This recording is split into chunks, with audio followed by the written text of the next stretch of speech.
Just want to give you a little update today on where I'm at with the seminary application process. I posted a few months ago, probably at this point, that I'm applying for Catholic seminary, for Diocesan Seminary to discern the priesthood. And I have gotten asked many times by people that I know or people online, like, how's it going? Where you at? And I said that I wanted to keep you updated. So here's a little bit of the update. This is also going to be a little bit of a window into what does the seminary application process look like. So if you're someone who's curious about that, I'm going to kind of go through the steps of what I've done so far and what's still ahead. Because I think at this point, I'm close enough at least, that I think I know what all the things are that need to be done to get to the point where ultimately maybe I would get accepted. So here's a little bit of update of where we're at. So what I've gone through so far, of course, back in November-ish, like late November, is when I posted the video saying that I'm applying for seminary. Previous to that, like the first step of all this, of course, is prayer and thinking about it within yourself. But then talking to the vocations director is basically the first step. Easy enough for me. The vocations director is my boss and my pastor. So having conversations with him and getting to a point where after enough conversations to be able to ask for an application, like very specifically to say, I want an application to apply for diocesan seminary. And that application, so there's basically two different applications of what I've come to learn. That application, the first application, is to be sponsored by the diocese. It's an application to the diocese itself. And of course, maybe a lot of this is different in different dioceses. And if you were to apply for like a religious community, this would probably look very different. But at least in my diocese, the Diocese of Grand Rapids, the application to the diocese that the vocations director will give you, essentially to be sponsored by the diocese, for them to say, okay, you're worthwhile to continue moving forward in this process. So that entails a bunch of things. It's a pretty thorough, like a thick packet or an email that you get with a bunch of forms and things.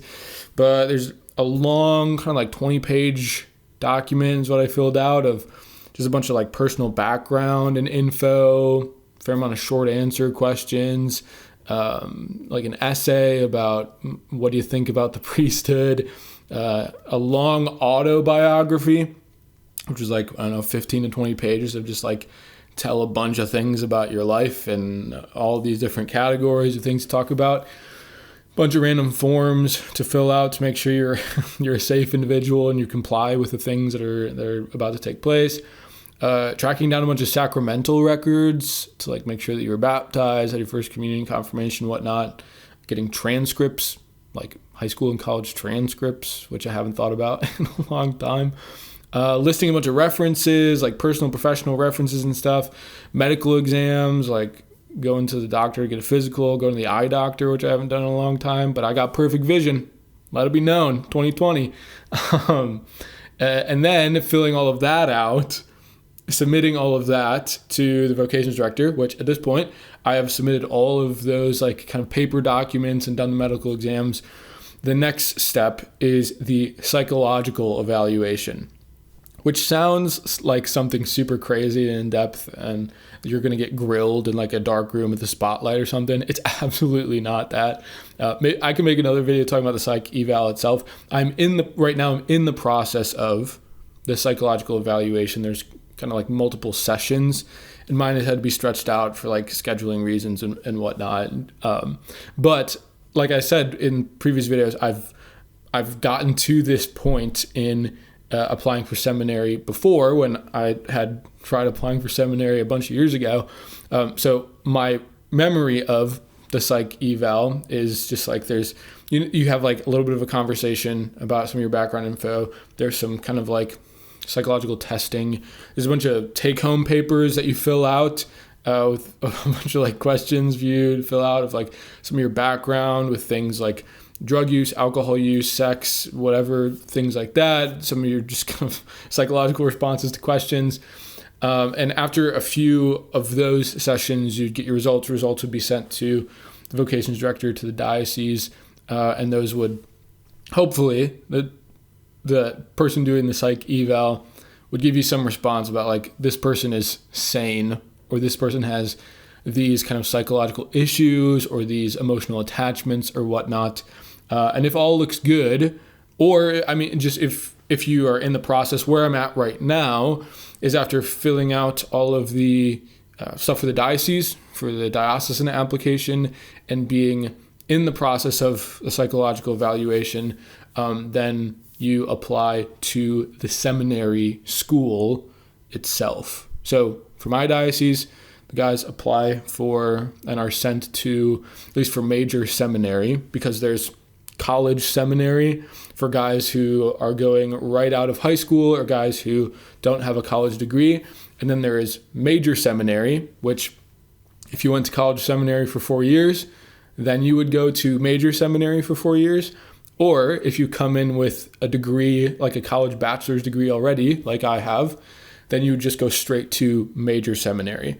And instead of doing 4 years at the major seminary, you would do 6 years at the major seminary with 2 years of like initial philosophy studies, which is what you would have done in 4 years at the college seminary, and then 4 years of theology studies, which everyone does.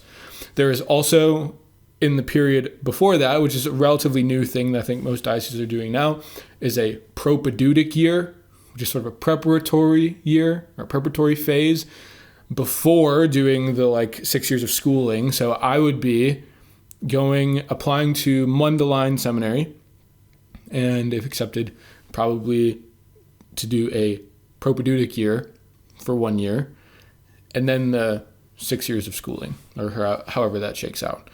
Nonetheless, right now, I am in the process of the psychological evaluation and beginning to fill out the application to Mundelein, the major seminary itself. And that application is, again, a bunch of personal info, a bunch of short answer and essay questions, letter from your vocations director to the seminary, letter from your pastor to the seminary, which same person for me, college transcripts, again, sacramental records, again, health records and reports, again, a bunch of other forms for you to fill out to give your consent for information or whatever, whatnot, make sure that you comply with the rules and regulations of the seminary. And then after all of that, once that's all submitted, then the last step, assuming that your vocations director and your bishop have consulted and gone through your application and everything looks good on your diocesan level, then there is a interview with the admissions board at the seminary. And I think that's maybe the final step. And then if after the interview, or maybe there's multiple interviews or check-in, whatever, after that, then you would potentially be accepted by the seminary itself. And then I think that's it. That's all I know at this point. Maybe there is more that I still don't know. But again, I'm in the process right now. I'm up to the point of I have completed the psych eval. I'm working on the psych eval, working on the Mundelein Seminary application, and then would have an interview with the admissions board. Currently, the timeline for all of that, because another one of the questions I often get is like, when will you know? When will all that be done? At this point, what it's looking like is I won't be able to do an interview with the admissions board until at the earliest, like mid to late March, which means I won't know for sure until at least like probably late March. On some level, that's kind of like, man, this has taken such a long time. But also, I guess that's just how it goes. So whatever, like, what can I do?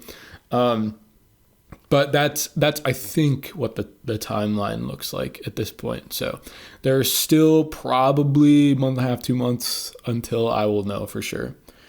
So where does that leave me right now? Again, that's basically the application process. Just in brief, how am I feeling about it right now?